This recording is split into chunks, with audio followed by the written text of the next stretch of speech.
3 days after my mother-in-law made my 8-year-old son cry in front of all his friends, I walked into her house while she was hosting her church group. 12 women sat in her living room, sipping coffee and talking about charity work. They all looked up when I came through the door. My mother-in-law's face went completely white when she saw what I was carrying. And I need you to understand something before I tell you what happened next. I would do it again. I would do it 100 times, because some people don't understand words. They only understand consequences. My name is Corinne. I'm 34 years old and I work as a pediatric occupational therapist. I spend my days helping children with developmental delays learn how to hold pencils, button their shirts, and navigate a world that wasn't built for them. I'm patient by nature. I was raised to be polite, to keep the peace, to smile through discomfort because making a scene was considered worse than suffering in silence. My Aunt Greta, the woman who raised me after my parents died when I was 12, used to tell me that my kindness was both my greatest strength and my greatest weakness. She said, "Corinne, one day you're going to have to decide whether you want to be nice or whether you want to be respected, because sometimes you can't be both." I didn't understand what she meant until I married into the Bellamy family. My husband's name is Declan. He's 36, a civil engineer who builds bridges for a living. He's a good man in a lot of ways. He coaches our son's little league team. He makes pancakes every Saturday morning. He tells me he loves me before he falls asleep every single night. But Declan has a blind spot, and that blind spot is his mother. Her name is Vivian Bellamy. She's 67 years old, a retired insurance claims adjuster who spent 30 years finding reasons to deny people the help they needed. I should have seen that as a warning sign. Vivian is the kind of woman who walks into a room and expects everyone to rearrange themselves around her comfort. She's the matriarch of the Bellamy family, and she rules it through guilt, manipulation, and the silent threat of disapproval. Her children, Declan and his older sister Lorene, have spent their entire lives trying to earn her approval. They've never fully succeeded. No one ever does with Vivian. That's how she keeps control. From the moment Declan introduced me to his mother, she made one thing clear. I was not good enough for her son. I grew up in a small town in Ohio. My father worked at a hardware store. My mother was a school secretary. They died in a car accident when I was 12, and my Aunt Greta took me in and raised me with love, but not with money. To Vivian, I was a nobody from nowhere, and her son had made a terrible mistake by choosing me. On our second date, Vivian called Declan's phone. I answered because he was in the bathroom. When she heard my voice, she hung up without saying a single word. At our wedding, she wore a cream-colored dress that was close enough to white to make a statement. She told guests within earshot of me, "I just hope he doesn't regret this in 5 years." I heard her. I smiled and said nothing because I wanted to start my marriage on peaceful terms. Then came my son, my beautiful, sensitive, imaginative boy. His name is Theo, and at the time of this story, he was about to turn 8 years old. Theo is the kind of child who notices everything. He notices when someone is sad. He notices when a friend is left out at recess. He notices when his grandmother hugs his cousins, but only pats him on the head. He has known since he was 5 that Vivian treats him differently than she treats Lorene's 2 children. He just never understood why.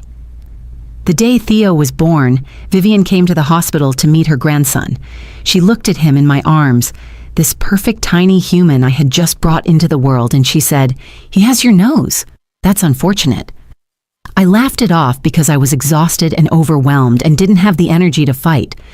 Declan squeezed my hand and whispered, "That's just how she is. That's just how she is." I heard that phrase so many times over the next 8 years that it started to feel like a prison sentence.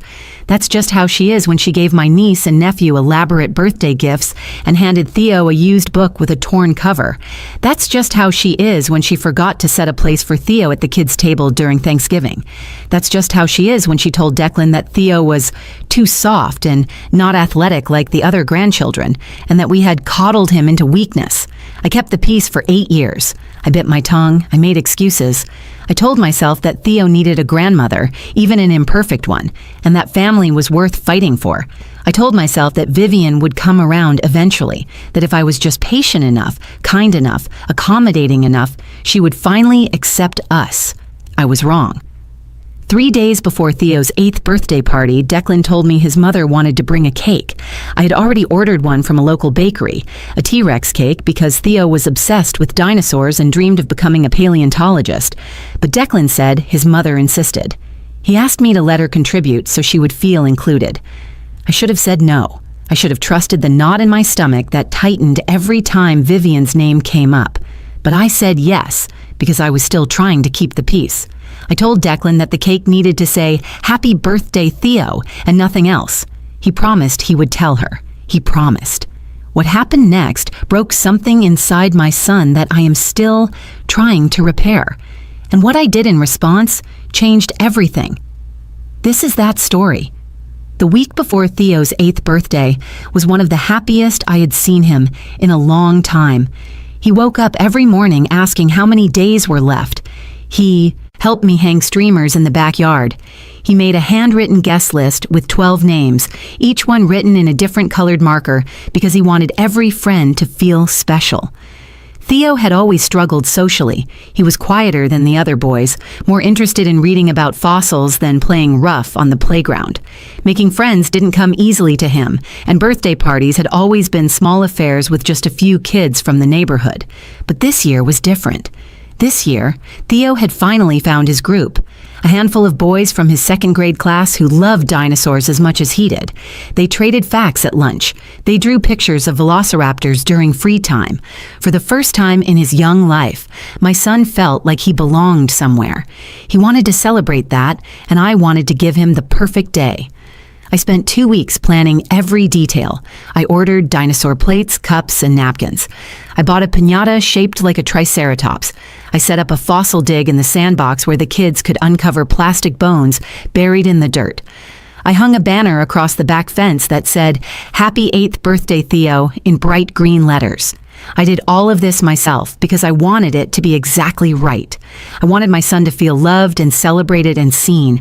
Declan helped where he could, but he was working long hours on a bridge project 2 towns over. Most evenings, he came home exhausted, ate dinner, and fell asleep on the couch. I didn't resent him for it. That was just our life during busy seasons. But it meant that when his mother called and asked to contribute to the party, Declan was the one who said yes without consulting me first. He told me about it on a Tuesday night, 4 days before the party. I was frosting cupcakes at the kitchen counter when he walked in and said, "My mom wants to bring a cake." I set down the spatula. I already ordered a cake, the T-Rex one from Henderson's Bakery.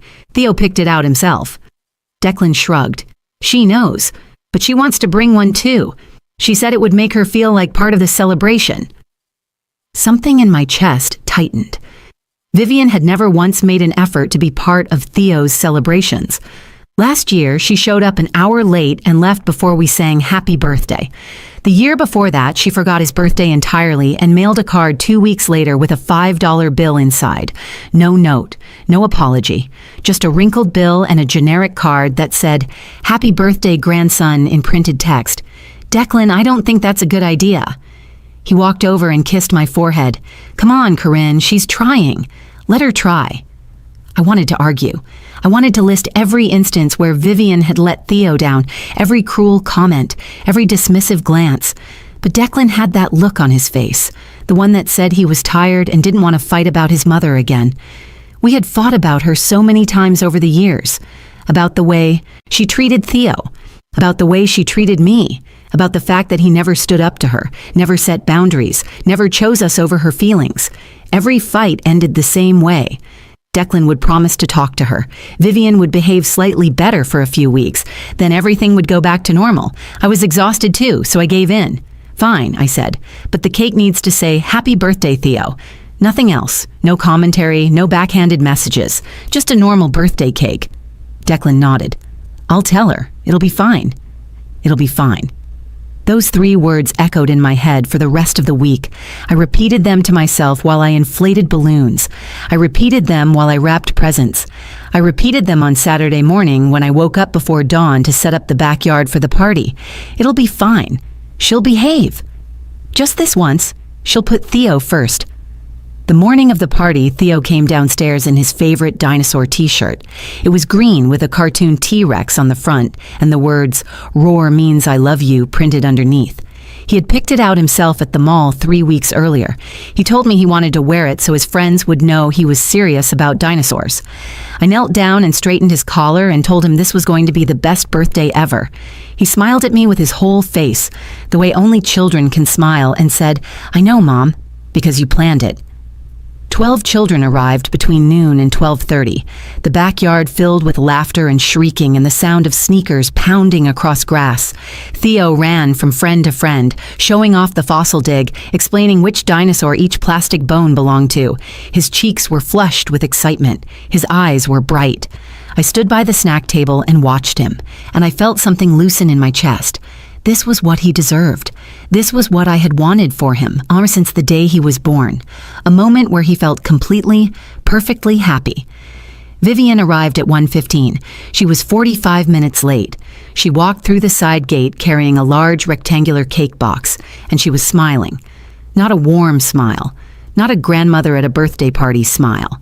It was the kind of smile I had seen on her face before, usually right before she said something cutting and pretended it was a joke. I should have stopped her right there.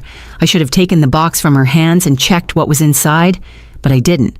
Because even after 8 years, some part of me still believed she might surprise me. She never did. Vivian walked past me without saying hello. She didn't acknowledge the decorations, or the children, or the effort I had put into making this day special. She walked straight to the dessert table where the T-Rex cake from Henderson's Bakery sat waiting for the candles to be lit.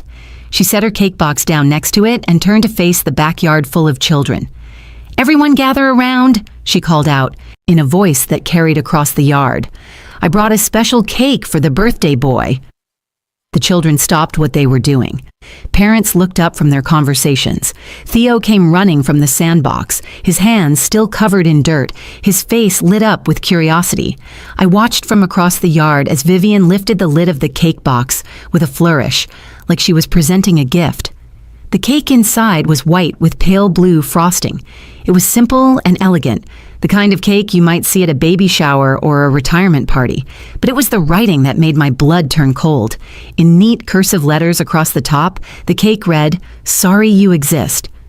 For a moment, nobody moved. The yard went completely silent. I could hear birds chirping in the neighbor's tree. I could hear the faint sound of a lawnmower somewhere down the street. But in our backyard, there was nothing. Just 12 children staring at a cake they didn't understand, and a grandmother smiling like she had just given the greatest gift in the world. Theo stepped closer to the table. He was still smiling, still expecting something wonderful because, why wouldn't he? It was his birthday. His grandmother had brought him a cake. He moved his lips as he sounded out the words, the way he did when he was reading something new. I watched his expression change in real time. The smile faded, his eyebrows pulled together, his lower lip began to tremble. Vivian spoke before anyone else could react. "I believe honesty is important," she said loudly, making sure every parent in that backyard could hear her. Someone had to say what we're all thinking. Theo looked up at her, then he looked at me. His eyes were wet, and his face had crumpled into something I had never seen before. It was confusion and hurt and shame all twisted together. He didn't say a word. He just turned and ran into the house. I heard the back door slam. I heard his footsteps pounding up the stairs. I heard his bedroom door close with a force that shook the hallway. The silence in the backyard lasted another 3 seconds. Then everything happened at once. Parents started gathering their children. I heard murmurs and whispers and the shuffling of feet. One mother, a woman named Deborah, whose son was in Theo's class, walked past me with her hand on her boy's shoulder. She leaned close and whispered, "I am so sorry, Corinne." Then she was gone. I stood frozen in the middle of my own backyard watching the party I had spent 2 weeks planning fall apart in less than a minute. Declan was standing by the grill with his mouth hanging open. He looked at his mother. He looked at me. He said nothing. Vivian remained at the dessert table. She picked up a carrot stick from the vegetable tray and bit into it like nothing had happened. When she noticed me staring at her, she raised an eyebrow. "What? The boy needs toughening up. You've coddled him into weakness. I did you a favor." My hands were shaking. My voice came out uneven when I finally spoke. "Why would you do this? Why would you say that to a child? To your own grandson?" Vivian sighed like I was being dramatic. He's too sensitive, Corinne. That's your fault. If you had raised him properly, a little joke wouldn't send him running to his room. A joke. She called it a joke. I looked at the cake sitting on the table, those 3 words staring back at me in blue frosting, and I felt something crack inside my chest. This was not a joke. This was cruelty designed and delivered with precision.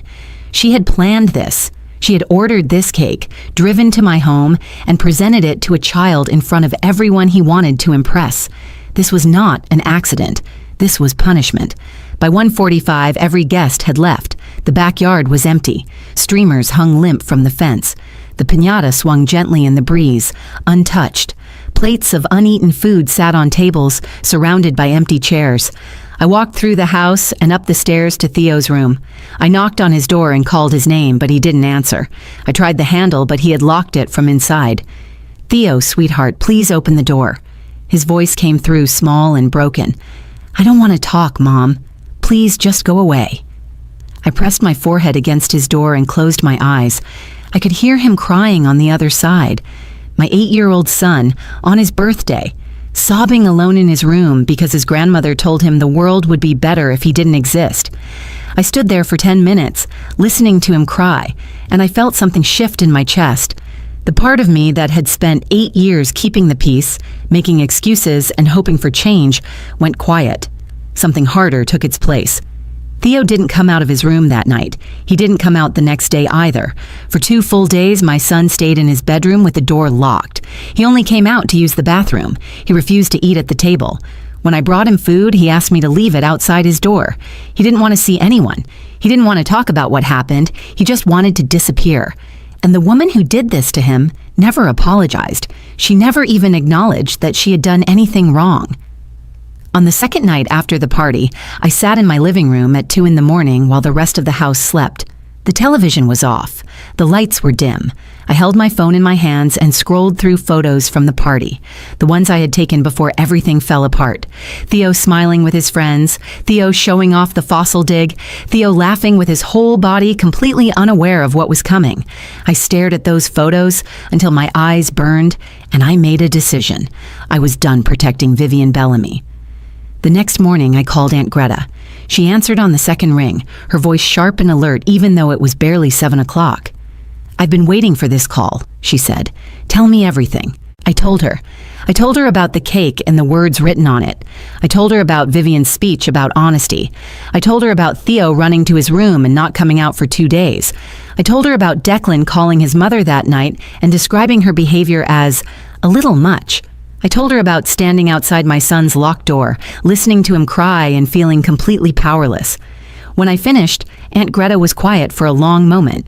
Then she said, "What are you going to do about it?" "I don't know yet, but I'm not going to let this go. I can't." "Good," she said, "because that woman has been getting away with cruelty for too long. She does it because no one has ever made her face consequences. People like Vivian don't change because you ask them nicely. They change when their reputation is on the line, when the people they're trying to impress see who they really are." That conversation stayed with me all day. I thought about what Aunt Greta said about reputation. Vivian cared deeply about how others perceived her. She volunteered at church fundraisers. She organized neighborhood events. She presented herself as a devoted grandmother and a pillar of the community. The women in her church group adored her because they only saw the version of Vivian she wanted them to see.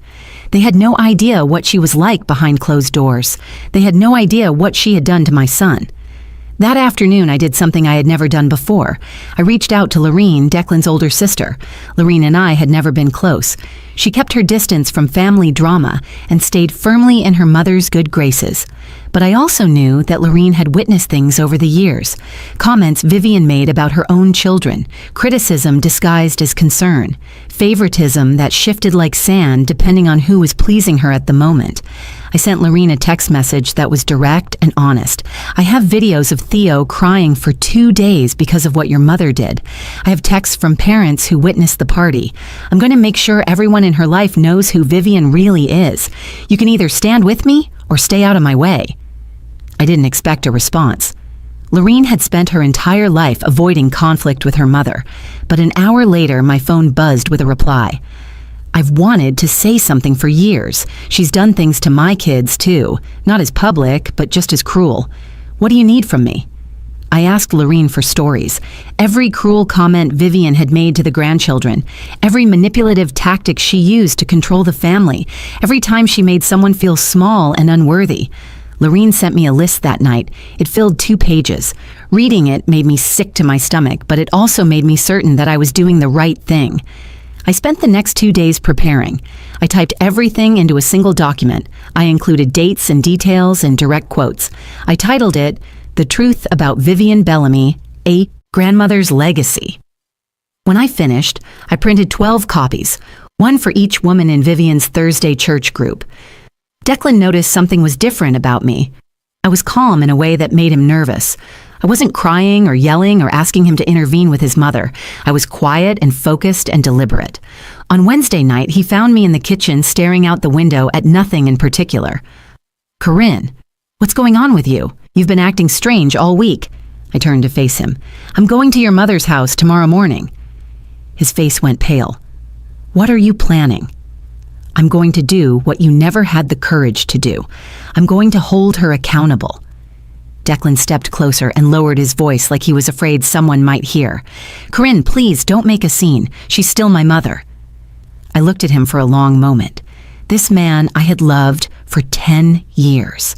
This man who had watched his mother torment his wife and son and never once stood in her way. I loved him, but I was also furious with him, and I was done waiting for him to protect us. "And Theo is still your son," I said, "but only one of us seems to remember that." I walked past him and went to bed. I didn't sleep much that night, but when the sun came up on Thursday morning, I was ready. I got dressed. I picked up the stack of printed documents. I grabbed the cake box I had picked up from the bakery the day before, and I drove to Vivian's house to finally give her what she deserved. Vivian's house was a 2-story colonial on a quiet street lined with oak trees. It looked exactly like what it was meant to represent: respectability, tradition, the home of a woman who had done everything right. 12 cars were parked along the curb and in the driveway. The Thursday morning church group was in full swing. I could hear muffled laughter through the windows as I walked up the front path, carrying my cake box in one hand and a folder of documents tucked under my arm. I didn't knock. I walked straight through the front door like I belonged there. The living room fell silent the moment I stepped inside. 12 women sat in a circle, coffee cups in hand, plates of pastries balanced on their laps. They stared at me with confusion and curiosity. Some of them I recognized from neighborhood events and holiday gatherings. Others were strangers. But they all had one thing in common. They believed Vivian Bellamy was a good woman, a devoted mother, a loving grandmother. They were about to learn the truth. Vivian sat in her favorite armchair near the fireplace. She was wearing a cream-colored cardigan and pearl earrings, looking every bit the gracious hostess. When she saw me, her expression shifted from surprise to annoyance. She set down her coffee cup and straightened her spine. "Corinne, this is a private meeting. Whatever drama you're here to create can wait until later." I walked into the center of the room. My heart was pounding so hard. I could feel it in my throat, but my hands were steady. I had practiced this moment in my head 100 times over the past 3 days. I knew exactly what I was going to say and exactly what I was going to do. "Actually, it can't wait," I said. "I'm here to return something that belongs to you." I set the cake box down on the coffee table in front of her. Every woman in the room leaned forward slightly, curious about what was inside. I lifted the lid slowly and turned the box so everyone could see. The cake was white with pale blue frosting, just like the one Vivian had brought to my son's party. But this time, the words written in neat cursive said something different. "Sorry you exist, Vivian." The room gasped. One woman brought her hand to her mouth. Another whispered something under her breath. Vivian's face drained of color. For the first time since I had known her, she looked genuinely rattled. "What is the meaning of this?" she demanded, but her voice had lost its usual authority. I reached into the folder and began handing out the printed documents to each woman in the room. Some of them took the papers hesitantly. Others grabbed them with open curiosity. I watched their faces as they began to read. "This is a summary of how Vivian has treated her grandchildren for the past decade," I said.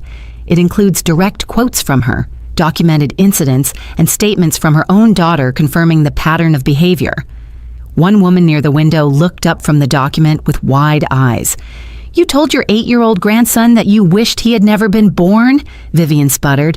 "That is completely out of context. Corinne has always been dramatic and oversensitive. She's twisting my words to make me look bad." I pulled out my phone. "Then let me provide some context." I pressed play on a video that Lorene had sent me 2 days earlier. It was from Christmas 2 years ago, filmed on Lorene's phone during what was supposed to be a family dinner. In the video, Vivian's voice rang out clear and sharp as she looked directly at Theo and said, "You're the reason your parents never had more children. They couldn't risk another one like you." The room went completely silent. The video ended, and I slipped my phone back into my pocket. I looked around at the faces of these women who had gathered in Vivian's home week after week, believing they knew who she was. Some of them looked horrified, others looked sick. One woman in the corner had tears streaming down her cheeks. A woman I recognized as Vivian's oldest friend stood up from her chair. Her name was Dorothy, and she had known Vivian for over 30 years. She looked at Vivian with an expression I can only describe as betrayal. "Vivian," Dorothy said quietly, "please tell me this isn't true. Please tell me you didn't say these things to a child." Vivian opened her mouth, but nothing came out. For once in her life, she had no excuse ready, no clever deflection, no way to spin her cruelty into something acceptable. I turned to face her directly. I had waited 8 years for this moment, 8 years of swallowed anger and bitten tongues and sleepless nights spent wondering if I was overreacting. I wasn't overreacting. I had never been overreacting, and now everyone in this room knew it. "You wanted to teach my son that honesty is important," I said. "So here's some honesty for you. You are no longer welcome in his life. Not at birthdays, not at holidays, not at school events, not ever. If you try to contact him, I will send this document to every person in your life, your neighbors, your extended family, the members of this church who think you're a saint. Everyone will know exactly who you are and what you've done." I picked up the cake box and placed it in her lap. "Keep the cake. Consider it a gift." I walked toward the front door without looking back. My legs felt like they might give out, but I kept moving. I heard Vivian call my name, her voice cracking in a way I had never heard before. She sounded small. She sounded afraid. For 8 years, I had been afraid of her. Now, the tables had turned. I stepped outside into the morning sunlight and closed the door behind me. The fresh air hit my face and I realized I was shaking. But it wasn't from fear. It was from relief. It was finally over. I sat in my car outside Vivian's house for a full 5 minutes before I could bring myself to start the engine. My hands were trembling against the steering wheel. My heart was still racing. I had just done something I never thought I was capable of doing. I had stood up to the woman who had made my life miserable for 8 years, and I had done it in front of everyone who mattered to her. There was no taking it back. There was no apologizing or smoothing things over.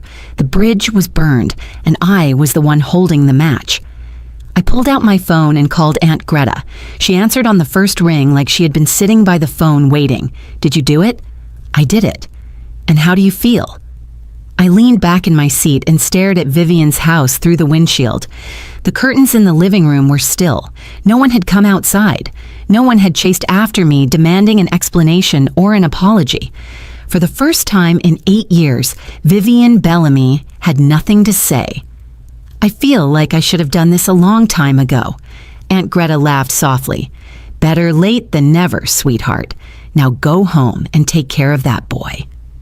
When I pulled into my driveway 20 minutes later, I sat in the car for another moment just breathing. The house looked the same as it always did, the same brick front, the same blue shutters, the same basketball hoop in the driveway that Theo had begged for last Christmas, but something felt different. I felt different. Lighter, somehow, like I had been carrying a weight I didn't even know was there until I finally set it down. I walked inside and found Theo sitting at the kitchen table. It was the first time he had left his room in 3 days. He was eating a bowl of cereal, his favorite kind with the little marshmallows, and he looked up when I came through the door. His eyes were still red from crying, and his hair was messy from days of lying in bed. But he was there. He was out of his room. That felt like a victory. "Mom, where did you go?" I set my keys on the counter and pulled out the chair next to him. I sat down and looked at my son, this beautiful, sensitive boy who had done nothing wrong except exist in a family that didn't deserve him. "I went to Grandma Vivian's house," I said. "I told her that what she did to you was wrong, and I told her that she's not allowed to treat you like that ever again." Theo stirred his cereal slowly, watching the marshmallows float in circles. "Is she going to say sorry?" I wanted to lie to him. I wanted to tell him that yes, Grandma would apologize and everything would go back to normal, but I had spent too many years protecting him from truths he needed to hear. He deserved honesty, even when it hurt. "I don't know, sweetheart.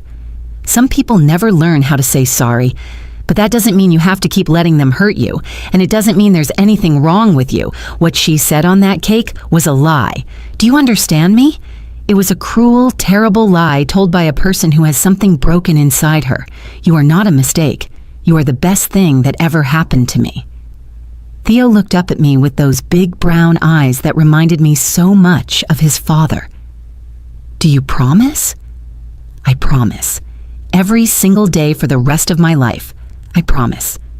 He nodded slowly, and then he asked the question that broke my heart and healed it at the same time.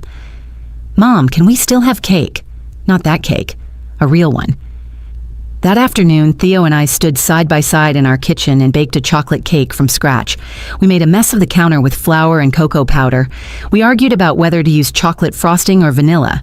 We wrote "Happy Birthday, Theo" across the top in messy, uneven letters because neither of us had steady hands.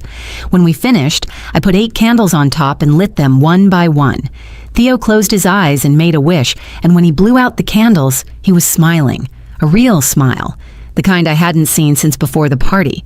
That night, Declan came home looking exhausted. He told me his mother had called him 6 times. Half of her church group had stopped speaking to her. Dorothy, her oldest friend, had left her house without saying goodbye and hadn't returned her calls since. Vivian was devastated. She wanted Declan to fix it. She wanted him to make me apologize. Declan stood in the kitchen doorway and looked at me with an expression I couldn't quite read. "Are you happy now?" I shook my head. "No, I'm not happy. I'm relieved. There's a difference." He was quiet for a long moment. Then he said something I had been waiting 8 years to hear. "I should have protected him. I should have protected both of you. I'm sorry, Corinne. I'm so sorry." It wasn't enough to fix everything. I knew that. The damage Vivian had done to our son would take time to heal. The damage Declan's silence had done to our marriage would take even longer, but it was a start. For the first time, he was choosing us over his mother's feelings. For the first time, he was admitting that he had been wrong. We started couples counseling the following week. Declan began seeing a therapist on his own to work through his relationship with his mother. It was hard. There were days when I wasn't sure we were going to make it, but we kept showing up. We kept trying, and slowly, things began to change. Theo is 9 years old now. He still loves dinosaurs. He still dreams of becoming a paleontologist. He has a small group of friends who accept him exactly as he is, and he no longer asks why his grandmother doesn't love him. He doesn't see Vivian anymore. She has tried to reach out a few times through Declan, but I have held firm on my boundary. She's not welcome in our lives. She lost that privilege the moment she put that cake in front of my son. Here's what I learned through all of this. Silence does not keep the peace. It just lets the cruelty grow. I spent 8 years protecting a woman who never deserved my protection, and the only person who suffered was my child. If someone in your life is hurting the people you love, do not wait for them to change. They will not change. Protect your family. Set the boundary. And if they call you dramatic or oversensitive or difficult, let them. Because the people who truly love you will not call you those things. They will call you brave. If you are watching this and you see yourself in my story, I want you to know something. You are not alone. And it is never too late to stand up for the people who matter most. Theo is happy now. He is safe. He is loved. And that is worth every burned bridge and every uncomfortable conversation and every moment of doubt I felt along the way. Some cakes are meant to be thrown away. Some people are too. Thank you so much for watching this story all the way to the end. If it moved you or made you think or reminded you of someone in your own life, I would love to hear from you. Drop a comment below and tell me what you would have done in my situation. Would you have confronted Vivian? Would you have handled it differently? I read every single comment, and I genuinely want to know your thoughts. If this story resonated with you, please give it a like and share it with someone who needs to hear it. You never know who might be going through something similar and feeling like they're all alone. Sometimes a story like this is exactly what someone needs to find their own courage. And if you're not already subscribed to this channel, go ahead and hit that subscribe button and turn on notifications so you never miss a new story. I post videos every week about real people facing real challenges and finding the strength to fight back. Thank you for being here. Thank you for listening. And remember, you deserve to be treated with kindness and respect. Don't let anyone tell you otherwise. I'll see you in the next one.